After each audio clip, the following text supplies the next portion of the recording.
మరి ఒక శనివారం పూట ఫోన్ చేసి నాన్న ఎక్కడున్నారని ఫోన్ చేస్తే నేను కొనుక్కున్నాను. అక్కడ ప్రార్థన అయిపోయిన తర్వాత ఇంటికి వెళ్ళి కొనుక్కున్నాను. అప్పుడు కృపావరం ఫోన్ అయినప్పుడు వారు మాట్లాడి ప్రభు వారికి ప్రేరేపించింది, మరి నాకు తెలియపరచు.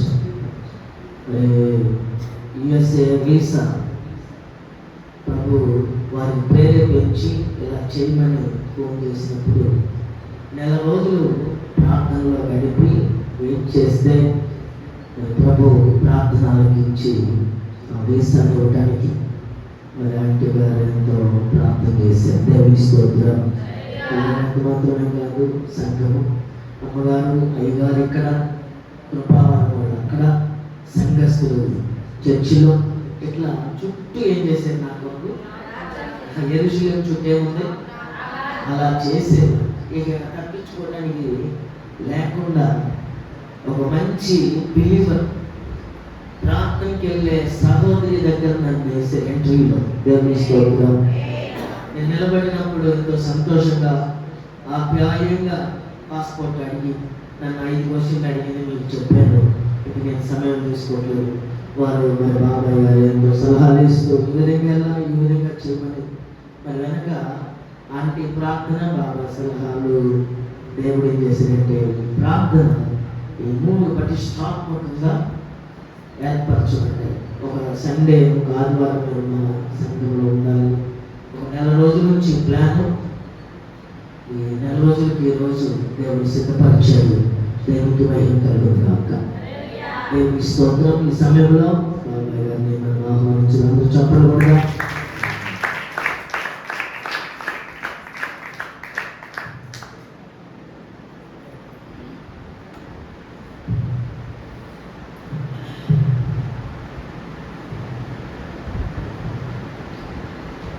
లూకాసు సువార్త 5వ వచనం నేర్చుకున్నాం.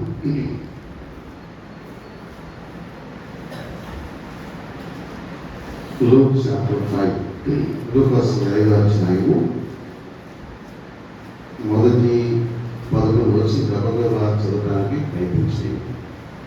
లూకాసు 5వ అధ్యాయము మొదటి 11 వచనం. దేవుని వాక్యము వినుచు ఆయన మీద పడుచుండగా ఆయన గెన్నేసరేతు సరస్సు తీరమున నిలిచి ఆ సరస్సు తీరమునున్న 2 తేనెలను చూచెను. జలారులు వాటిలో నుండి దిగి తమ వలలు కలుగుచుండిరి. ఆయన దోణెలలో సీమోనుదైన ఒక దోణె ఎక్కి దాని నుండి కొంచెము త్రియమని అతని నడిగి కూర్చుండి దోణెలో నుండి జన సమూహములకు బోధించుచుండెను. ఆయన బోధించుట చాలించిన తరువాత, నీవు దోణి లోతులకు నడిపించి చేపలు పట్టుటకు నీ వలలు వేయడని సీమోనుతో చెప్పగా, సీమోను, ఎలినవాడ, రాత్రి అంతయు మేము ప్రయాసపడితిమి గాని మాకేమీ దొరకలేదు. అయినను నీ మాట చొప్పున వలలు వేతుమని ఆయనతో చెప్పెను. వారు అలాగు చేసి విస్తారమైన చేపలు పట్టిరి. అందుచేత వారి వలలు మిగిలిపోవచుండగా వారు వేరొక దోణిలోనున్న తమ పాలివారు వచ్చి తమకు సహాయము చేయవలనని వారి సంజ్ఞలు చేసిరి. వారు వచ్చి రెండు దోణెలు మునుగునట్టు నింపిరి. సీమోను పేతురు అది చూచి యేసు మోకాళ్ళు ఎదుట సాగిలపడి, ప్రభువా, నన్ను విడిచిపోము, నేను పాపాత్ముడునని చెప్పెను. ఏలయనగా వారు పట్టిన చేపలు రాశికి అతడును అతనితో కూడునున్న వారందరూ విస్మయం పొందిరి. లాగున సీమోనుతో కూడా పాలిన వారైన జెబెదయి కుమారులకు యాకోబును యోహానును విస్మయముందిరి. అందుకు యేసు, భయపడకుము, ఇప్పటి నుండి నీవు మనుషులను పట్టువాడవై ఉందువని సీమోనుతో చెప్పెను. వారు దోణెలను దరికి చేర్చి సమస్తమును విడిచిపెట్టి ఆయనను వెంబడించిరి. దేవునికి స్తోత్రం. మరొకసారి అనేక సంవత్సరాల తర్వాత మీ గ్రామాన్ని దర్శించాను. నాకు తెలిసి 2006లో దర్శించిన జ్ఞాపకం నాకు 2006 తర్వాత మళ్ళీ ఇదే రావడం ఈ గ్రామానికి. వాస్తవానికి ఆదివారం పిల్లల సంఘం విడిచిపెట్టి ఎక్కడికి పోరు వాస్తవాన్ని. కానీ దేవుని యొక్క ప్రేమ, దేవుని యొక్క కృప, మీ సేవకుని యొక్క ఆహ్వానం మేరకు ఈరోజు మీ మధ్యలో రావడం జరిగింది. ఇంతకుముందు మా పాస్టర్ గారు విస్తారంగా మాట్లాడారు. మా పాస్టర్కి అవకాశం ఇస్తే మేము సాయంత్రం ఇంటికి కూర్చోబెట్టింది అంత వాక్యం నా దగ్గర. కాబట్టి ఈ విధంగా మా వదిన గారు అని పిల్లలు ఎప్పుడు నేను నా నోరు తెలిసి ఎప్పుడు వదిలమ్మ పిల్లలు ఎప్పుడు నేను అమ్మ అని పిలుస్తాను. ఎందుకంటే ఆమె నా అమ్మతో సమానం. అందుకే నేను ఈ పెళ్ళి ఇంతవరకు పిల్లారా నాకు వదిలమ్మ పిల్లలు ఎప్పుడు పిల్లారా అమ్మ అని పిలుస్తున్నాను. సో కాబట్టి అమ్మగారిని కూడా చాలా చూశాను. దాదాపు 10 years అయితే చూసిన నేను 10 సంవత్సరాలు చూడడానికి సైన్ చేసినందుకు బట్టి ప్రభుని స్తుతిస్తున్నాను, ప్రభుని ఆరాధిస్తున్నాను. ఎందుకు ఇందాక పాస్టర్ చెప్పినట్టుగా మా తెలంగాణ ప్రాంతం చెప్పేది కదా, మా తెలంగాణ ప్రాంతం పాస్టర్ కదమ్మా, ఆంధ్ర వర్సెస్ తెలంగాణ అంతేనా? ఆంధ్ర వర్సెస్ తెలంగాణ మీకు ఇష్టమేనా? చెప్పడమ్మా, మీ అమ్మాయి కదా, మీ ఆంధ్ర అమ్మాయి కదా, ఏం తెలంగాణ అబ్బాయి, మీకు ఇష్టమేనా? పర్లేదు, ఏమనుకోరు కదా? చాలా ఇష్టమమ్మా. దేవునికి ఇష్టం. పిల్లరా, ఈ కుటుంబం అంతట్లో బిడ్డ తెలంగాణ వ్యక్తి ఒక్కరిని వాళ్ళ ఇంట్లో మొత్తానికి మీకు తెలిసినట్లుగా అమ్మగారు 9 మంది, వాళ్ళు 7 అక్కచెల్లి, 2 అన్నదమ్ములు, మొత్తం ఫ్యామిలీ మొత్తం తెలంగాణ అబ్బాయి ఒక్కనే. ఆ కుటుంబానికి నన్ను ఎన్నుకున్నాడు. దైవ సంబంధ కుటుంబీకులారా, దేవునిలో ప్రార్థించే కుటుంబం, సేవక కుటుంబీకులారా, ఇవన్నీ కూడా వారి విషయంలో విన్న తర్వాత వాస్తవం చెప్పాలి పిల్లరా, అమ్మాయిని చూడకుండా పెళ్లి చేస్తున్నాను. దేవుని మందులు నేను కూడా చెప్తున్నాను. నేను అమ్మాయిని సరిగ్గా పెళ్లి 10 చూశాను. అమ్మాయిని నేను నమ్ముతాను ఈ మాట. పెళ్లి 10 చూశాను అమ్మాయిని, అందులో చూడలేదు నేను. అమ్మగారు సాక్ష్యం. సో కాబట్టి ఈ దైవ సంకల్పాన్ని నమ్మి ప్రభు స్తుతిస్తున్నాను. ప్రభు ఇచ్చిన మంచి అవకాశం బట్టి ప్రభుని స్తుతిస్తున్నాను. వీళ్ళ సమయం లేదు కనుక మనం గౌరవ ముందు వెళ్ళడానికి ప్రయత్నించారు. పిల్లారా, ఒక మాట చదువు పిల్లారా. 4వ వచనం, ఆయన బోధించుట చాలించిన తర్వాత నీవు లోతునకు నడిపించి చేపలు పట్టుటకు నీ వలలు వేయట సీమోను చెప్పగా, సీమోను ఏలినవాడా, రాత్రి అంతయు మేము ప్రయాసపడుతుంది కానీ మాకేమీ దొరకలేదని, అయినను నీ మాట చొప్పున వలలు వేతుమని ఆయనతో చెప్పాను. ఇంకా ఇక్కడ ప్రశ్న ఉంది. ఆ ప్రశ్నకు సమాధానం ముగించడానికి ప్రయత్నించారు. ప్రశ్న ఏమనుకుంటారా? రాత్రంతా వల వేశారు, ఒక్క చేప దొరకలేదు.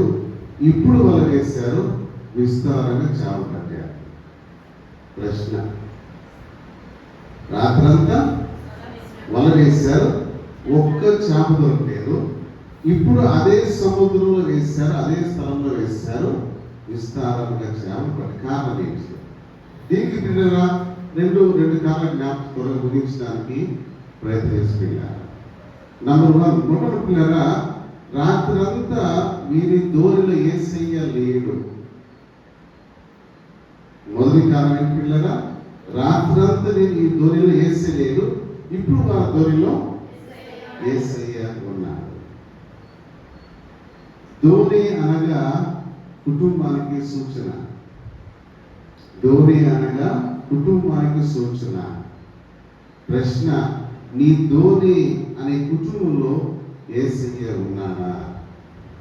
చాలాసార్లు మనం కూడా పేతురులాగా సమాధానం చేయమని రాత్రంతా ప్రయాసపడ్డాం, గత 10 సంవత్సరాల ప్రయాసపడ్డాం, మా ప్రయాసానికి ఎలాంటి ఫలితము మాకు దొరకలేదు అని పిల్ల చాలా మంది రోజుల్లో బాధపడుతున్నారు. అందులో మొట్టమొదటి ప్రశ్న మీకు వేసుకున్న ప్రశ్న ఏంటంటే, నా ధోని అనే కుటుంబంలో యేసయ్య ఉన్నాడా లేదా? మీరందరూ అనొచ్చు, యేసయ్య నా కుటుంబంలో ఉండడం కాబట్టి ఇంటికి వచ్చే కదా అని అనొచ్చు మీరు.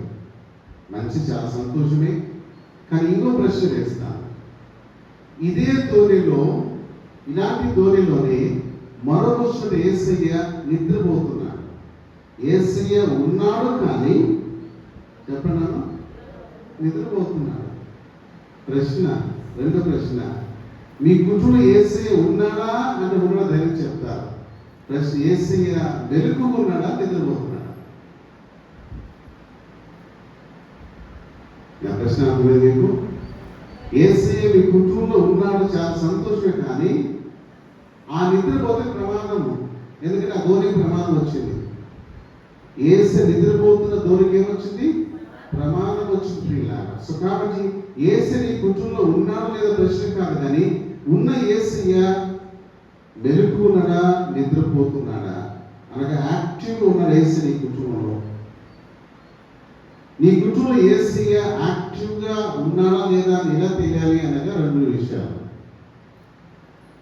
నెంబర్ 1, మీ కుటుంబంలో, మీ గృహంలో దేవుని గురించి సునాదములు వినబడుతున్నాయా? లేకపోతే మరో రకమైన పాట వినబడుతుంది ఇంట్లో? మీ ఇంట్లో దేవుని గురించి సునాదములు వినబడుతున్నాయా? లేకపోతే మరో రకమైన పాట వినబడుతున్నాయి? నెంబర్ 1. రెండవది, మీ ఇంట్లో ప్రార్థన ఉన్నదా? లేకపోతే ప్రార్థన విడిచావా? రెండవది. మూడవ ముఖ్యమైన పిల్లారా, నీ కుటుంబంలో గొడవలు ఉన్నాయా? మీ భార్య భర్తల మధ్యలో ఎలా సమాధానం ఉన్నదా? మీకు ప్రశ్న వేసుకోండి. మీ కుటుంబంలో బయట ప్రజలు ఎలాంటి శబ్దాలు వింటున్నారు? అల్లర్లు, కేకలు, గొడవలు ఇవి వింటున్నారా? నీ ఇంట్లో యేసయ్య ఉన్నాడు, కానీ ఏం చేస్తున్న పిల్లారా? నిద్రపోతున్నాడేమో. నిద్రపోతే ఆ ధోని అల్లకల్లోలం అయిపోతుంది, అల్లకల్లోలం అయిపోతుంది పిల్లారా. సో ప్రశ్న, యేసయ్య నా కుటుంబంలో ఉన్నాడు అని చెప్తున్న వారి ప్రశ్న, యేసయ్య నీ కుటుంబంలో వెలుగు ఉన్నాడా లేక నిద్రపోతున్నాడా? ఆ దూరం నిద్రపోయేందుకు చదివిందని మనం అనుకున్నాం కదా. ప్రశ్న ఏంటంటే, యేసయ్యను మన ఇంట్లోకి ఆహ్వానించాం. యేసయ్యను ఏం చేసి మన ఇంట్లోకి ఆహ్వానించాం. ఆహ్వానించిన తర్వాత ఆయన కూర్చోవలసిన స్థలం ఆయనకి ఇచ్చాము. మీ ఇంట్లో కుర్చీ ఉన్నదా? సోఫా ఉందా మీ ఇంట్లో? సోఫా లేదంటారా? కుర్చీ ఉంది, సోఫా ఇక్కడ కుర్చీ ఉంది కదా. సో యేసయ్య ఇంట్లోకి రాగానే ఆయన కూర్చోబెట్టారా?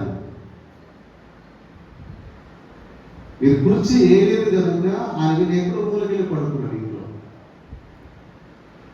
నా మాట అర్థమవుతున్నాయా? ఇలా యేసయ్య నీ ఇంట్లో యాక్టివ్గా ఉండాలి. నిద్రపోతే ఆ ధోనికు అలజడి తప్పదు. సో కాబట్టి ఈరోజు పిల్లల మీ ఇంట్లో ఎలాంటి వాతావరణం ఉన్నది? ఎలాంటి వాతావరణం ఉంటే యేసయ్య కుటుంబంలో ఉండడానికి అవకాశం ఉన్నది? మీరు ఏదో రకంగా యేసయ్యను గతంలో ఆహ్వానించిన మంచిదే, కానీ ఆయన ఇవ్వవలసిన స్థానం మీకు ఇచ్చారా? ఆయన వేయవలసిన కుర్చీ మీరు వేశారా? ఆయనకు ఆ ప్రశ్నకు సమాధానం మీరు చెప్పుకోవడానికి ప్రయత్నం చేస్తే మనం చేస్తున్నాం. ముఖ్యంగా ఈ రోజుల్లో భార్య భర్తల మధ్యలో సమాధానం లేదు. నేను చెప్తున్న పిల్లారా, భార్య భర్తల మధ్య ఏం లేదమ్మా. మీరందరూ ఒకవేళ ఎంతమంది మీ కుటుంబ సమాధానం లేదు అని చేయమంటే అందరూ లేదు నాకు తెలుసు. ఎందుకంటే ప్రతి కుటుంబంలో భార్య భర్తల మధ్యలో సమాధానం లేదు. సమాధానం లేదని ఎలా చెప్పగలను అనగా పిల్లారా, మీ మొగుడు ఇక్కడ లేరు కాబట్టి. అంతేనా? మీరు సమాధానం ఉంటే ఇద్దరు కలిసి వచ్చి ఒక ప్రార్థన కదా. మీరు కలిసి రావాలని అర్థం ఏంటిది? సమాధానం సింపుల్ అర్థం. ఈరోజు అవసరం లేదు దానికి. ప్రశ్న, మీరు మీ కుటుంబంతో సహా దేవుని మందిరానికి వచ్చిన నాడే మీకు సమాధానం అంటారు. సింపుల్ అర్థం పిల్లారా. అంటే అర్థం ఏంటిది? అదేంటి పిల్లారా అనగా, నీవు నీ భర్త నీ కుటుంబ సభ్యులు అందరూ దేవునికి మందిరం రావాలి అనగా నీవెలా ఉండాలి? ప్రార్థన కొట్టాలి ఉండాలి. ప్రార్థన మాత్రమే సరిపోదు, నీ ప్రవర్తన ఎలా ఉన్నది? నేను వాక్య రాసిన మాట చెప్తున్నాను. వాక్య రాసిన మాట,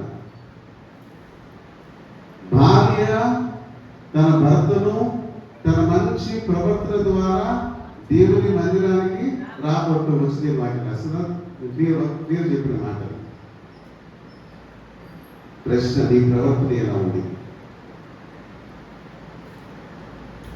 నీ భర్త నీ ప్రార్థన జీవితాన్ని బట్టి, నీ ప్రవర్తన బట్టి దేవుని మందిరం నడిపించబడుతున్నాడా?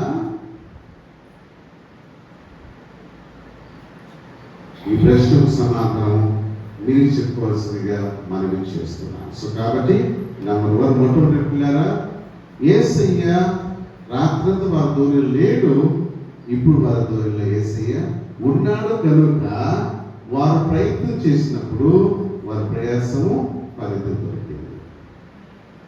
ఇది మొట్టమొదటి కారణం. రెండో కారణం పిల్లలు, అదే మనుషులు మనం చదువుకున్న పిల్లలు ఏంటనగా, 5వ చదువున్నాను, 5వ మరొకసారి, సీమోను ఏలినవాడ రాత్రంతా ప్రయాసపడుతుంది కానీ మాకేమీ దొరకలేదు కానీ దొరకలేదు. అయినను నీ మాట చొప్పున వలలు వేద్దామని ఆయన చెప్పారు. అయినను అని అర్థం ఏంటిది? మా సొంత ప్రయత్నాలు చేశాము. అయినను మనుష్య రీతిగా మేము అనేక ప్రయత్నాలు చేశాము. అయినను నీ మాట చొప్పున వలలు వేస్తాం. ప్రియులారా, సీమోనుకి పేతురుకి యేసయ్యకు అంతవరకు సంబంధం లేదు. ఈ సంఘటన జరిగేంత వరకు సీమోను పేతురుకి యేసయ్యకి ఎలాంటి కాంటాక్ట్ లేదు. యేసు ప్రభు ఆ సముద్రానికి వచ్చి అక్కడ ఒక ధోని పిలిచాడు. ఆ ధోని ఓనర్ ఎవరు? ఆ ధోని ఓనర్ ఎవరమ్మా? పేతురు గారే, సీమోనే. సో ఆయన పిలిచాడు, ధరించి కొంచెం దూరం తీసుకుని వెళ్ళమన్నాడు. మనకు అర్థమైంది, మన భాష అర్థమైందగా, యేసయ్య పేతురు యొక్క ధోనిను ఒక పుల్పిట్ లాగా వాడుకున్నాడు. వాడుకొని ఇక్కడ నుంచి ఏం చేస్తున్నాడు? సముద్ర తీరంలో ఉన్న ప్రజలందరికీ ఏం చేస్తున్నాడు? ఆయన బోధిస్తూ ఉన్నాడు.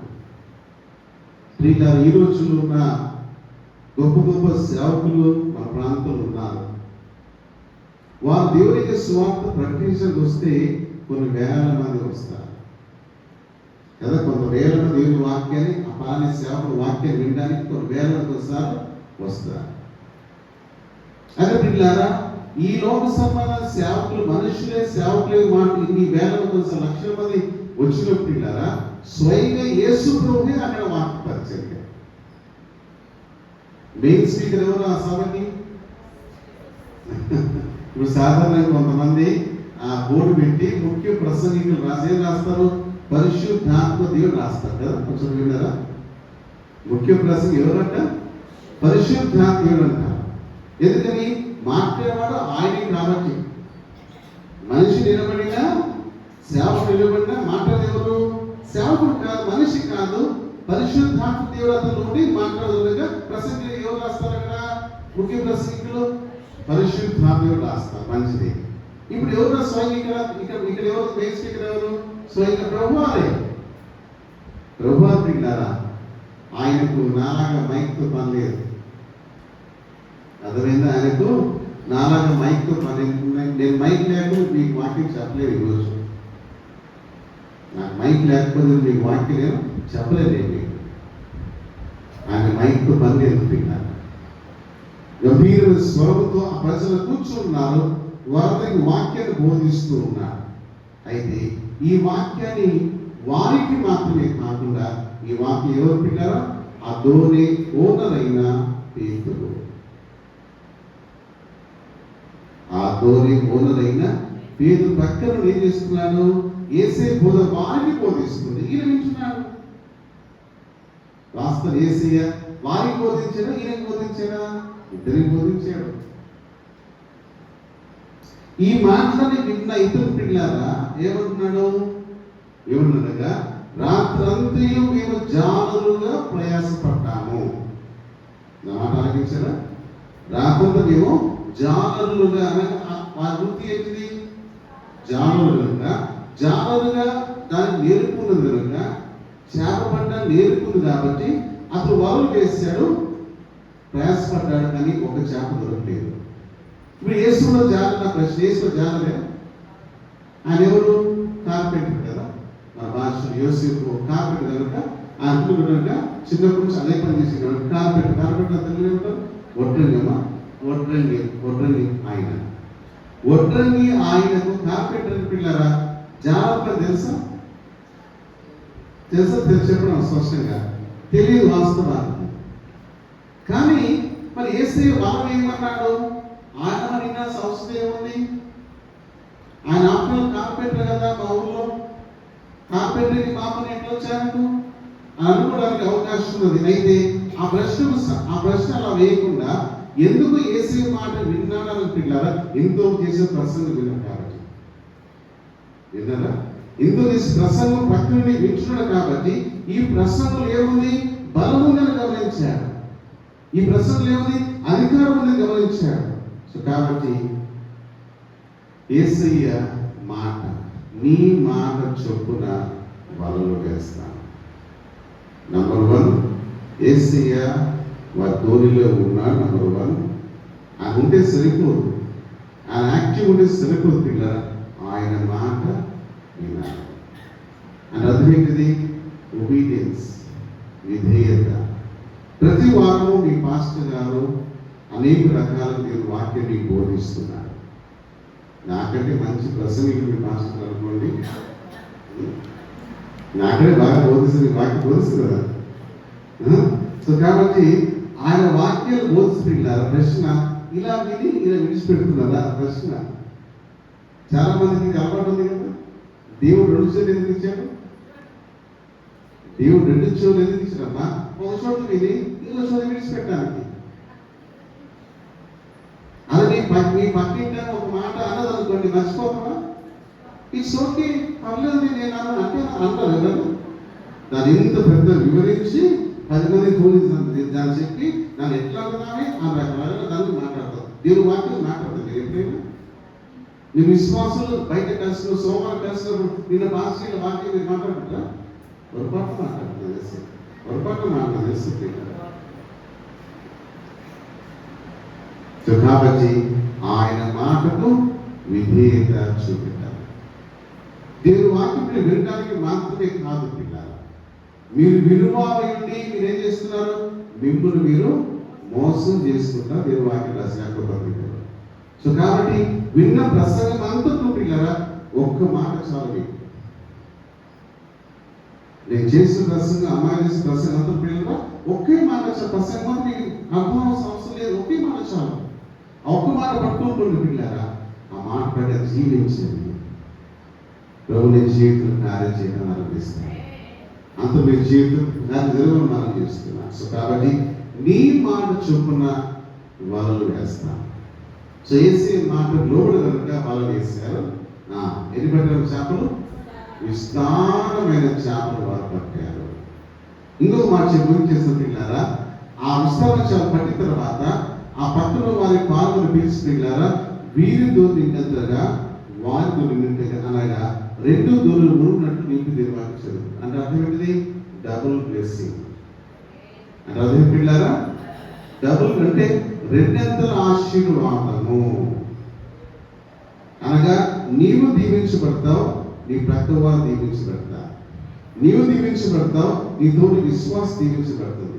నీవు దీవించబడతావు, నీ ఆఫీస్ నీ పక్కవారు దీవించబడతారు. ఎవరు బట్టి? నేను బట్టి. నువ్వు చేసిన 2 పనుల పిల్లలు. నెంబర్ 1, యేసయ్య నీ కుటుంబంలో ఉన్నాడా లేదా ప్రశ్న కాదు, కానీ యేసు నీ కుటుంబంలో యాక్టివ్గా ఉన్నాడా లేదా ప్రశ్న, మెలకువగా ఉన్నా లేదా ప్రశ్న. నెంబర్ 2 పిల్లల నీవు ఆయన మాటకు విధేయత చూపిస్తున్నాడా. ఈ 2 పనులు చేస్తే పిల్లరా నిన్ను బట్టి మరొకరు ఏం చేస్తారు? దీవించబడడానికి అవకాశం ఉంది. వీరి దోణి నిండింది, 2వ దోణి నిండింది. 2 దోణులు మునుగునట్లు నింపిది. పిల్లరా నిన్ను బట్టి ఇంకొకరు దీవించబడాలి. నీ ప్రార్థన అంతా ఇదే. నన్ను దీవించు ప్రభువారు కారణం చేసే ప్రార్థన, క్రైస్తవులు చేసే ప్రార్థన అది కానే కాదు. నన్ను దీవించు, నా భర్తను దీవించు, నా పెద్ద కొడుకు దీవించు, నా చిన్న కొడుకు దీవించు, నాలోనే దీవించు, ఈ ప్రార్థన క్రైస్తవులు చేశారు కాదు పిల్లరా. మా ప్రార్థన ఏం చెల్లు అలాగే పిల్లరా, నన్ను నా ద్వారా ఇంకొకరు దీవించగలరు. అది మన ప్రార్థన. ప్రార్థన చేసి ఈరోజు మీరు ప్రార్థన చేస్తే ఈరోజు వస్తుంది కదా. అలా ప్రార్థన చేస్తాం చెప్పండి అమ్మా. దేవుని స్తోత్రం. కాబట్టి పిల్లలు అలా ప్రార్థన చేసి 2 రాష్ట్రాలు పొందుకున్న పిల్లరా మీ గురించి మరొకరు మంచి సాక్ష్యం ఇవ్వాలని మన ముగింపు చదువు ముగింపు 11 వచ్చిన వారు దోణులను దరికి చేర్చి సమస్తము విడిచిపెట్టి ఆయనను వెంబడించింది. విన్నారు పిల్లరా? వాస్తవానికి ఆరంభంలో ఎలా ఉన్న పేతురు చాలా దుఃఖంతో ఉన్నాడు. ఎందుకు దుఃఖంతో ఉన్నాడు? ఎందుకనగా రాత్రంతా మనం వేసాము, ఒక్క చేప దొరికారు. మేము ఇంటికి ఏ మొక్కతో వెళ్ళాలి? ఇంటి దగ్గర భార్యలు ఏం చేస్తున్నారు? మా ఆయన చేపలు తీసుకొస్తాడు, నేను దాన్ని వండుకుతాను, మసాలా చేస్తాను, రకరకాలు వేసి వండుతాను, ఫ్రై చేస్తాను, ఏమో అనుకుంటా మాకేం తెలుసు. కానీ ఊహించి చూస్తున్న ఇంటి దగ్గర అయితే ఇతను చేపలు ఒక దొరికేసరికి దుఃఖంతో ఉన్నాడు. ఇప్పుడు ఏం చేపలు దొరికాయి? విస్తారు చేపలు. మనకు అర్థమైంది, మార్కెట్కి అమ్ముకునే పరిస్థితి వస్తుంది. ఇప్పుడు ఇంటికి మాత్రమే కాదు, మార్కెట్ తీసుకెళ్ళి అమ్ముకున్న డబ్బు సంపాదించడం పని జరిగింది ఇప్పుడు. అయితే వాటి అసలు సమస్తము విడిచిపెట్టి అనగా అర్థమైంది, అమ్ముకోవడానికి సంబంధించిన పట్టుకోగలిగిన చేప విడిచిపెట్టి యేసయ్యను వెంబడించింది. ప్రియులారా, పేతురును యేసయ్య పిలిచిన విధానం. ప్రియుల ఈరోజు యేసయ్య మనల్ని పిలుస్తున్నాడు. ఆయన ఆహ్వానిస్తావా? ఆహ్వానించే సంతోషం. 2వ ప్రశ్న, నీ ఇంట్లో ఆయనకు ఉండవలసిన కుర్చీ నీ ఇంట్లో ఉన్నదా? సాధారణ కొంతమంది సేవకులు చెప్తారు. ఏం సేవలు చెప్తారంటే, మీ ఇంట్లో ఎంతమంది ఉన్నారో ప్రశ్న వేస్తారు.